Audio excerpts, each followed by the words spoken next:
Episode 89. Sore Hands. Serena did not dare to open her eyes. However, the heat she was feeling made her blush. Secretly, she opened her eyes and immediately saw his clothed upper body. His masculine face was covered in sweat, as blue veins popped out of his temple because of suppressed lust. Be a good girl and sit up.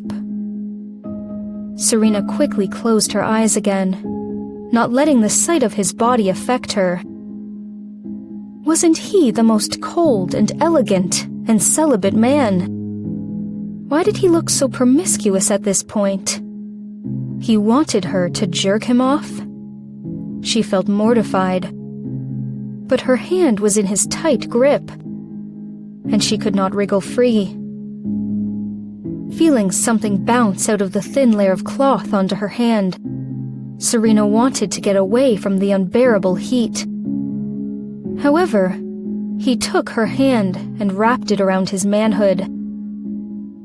When the passionate session was over, it was almost 8 p.m. and almost completely dark. Serena felt her arm was so sore that it was about to break. Feeling sullen, she blamed him with her look. Jake kissed her deeply before he went into the shower. Looking at the messy bed, Serena called room service.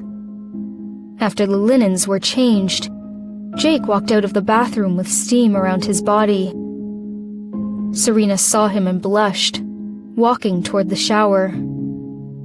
Jake curled his lips and grabbed her arm. Serena felt nervous, turned around and looked at him.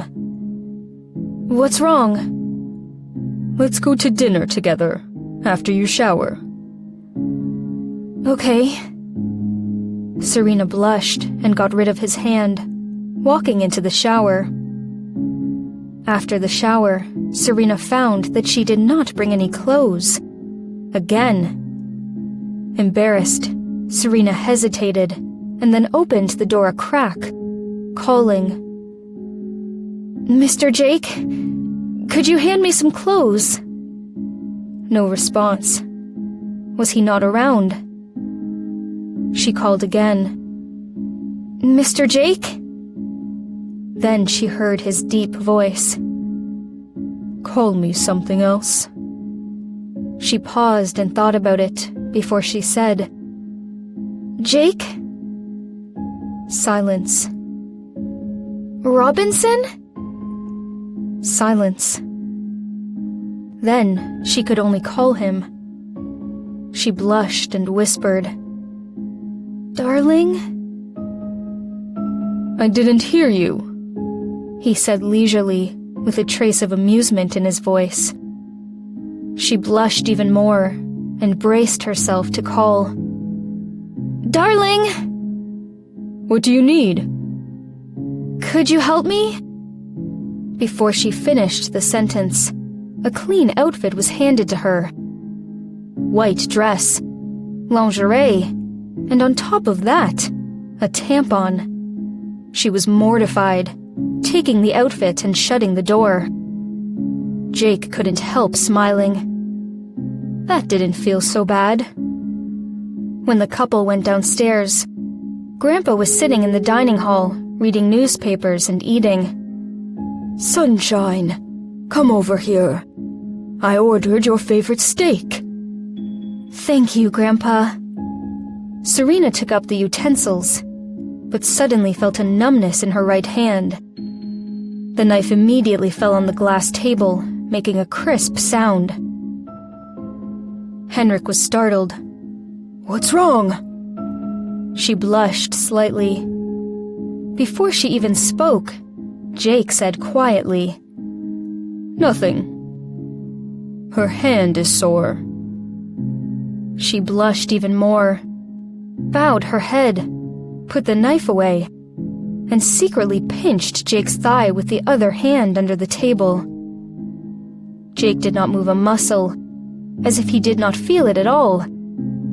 quietly asking the waitress to get Serena another knife. Why is Sunshine's hand sore? Grandpa was confused. In the afternoon? Food first!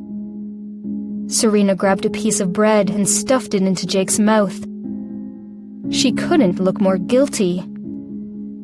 Been there, done that. Henrik immediately knew what his grandson had done. Glancing at the young couple, the old man chuckled. For some reason, Serena felt her head hurt. What did Grandpa mean? Was he able to tell what was going on? How embarrassing. Jake took a bite from the bread in his mouth, and then took it down, continuing. In the afternoon, we went to barbecue. That's why her hand is sore. Henrik looked as if he suddenly understood, and said to Serena, It was just barbecue? Why are you so shy? Did anything happen during the barbecue? Well, not during, but after. Serena looked down and cut her steak silently.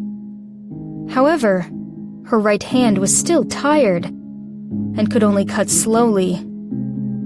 Jake switched his already cut steak with hers, and said in a low voice, Eat to get more energy. We will continue later. Serena's hand shook, and almost lost the fork as well. Facing the curious look from Grandpa, she kicked Jake under the table. Continue, my ass. You were enjoying, but it was pure labor for me.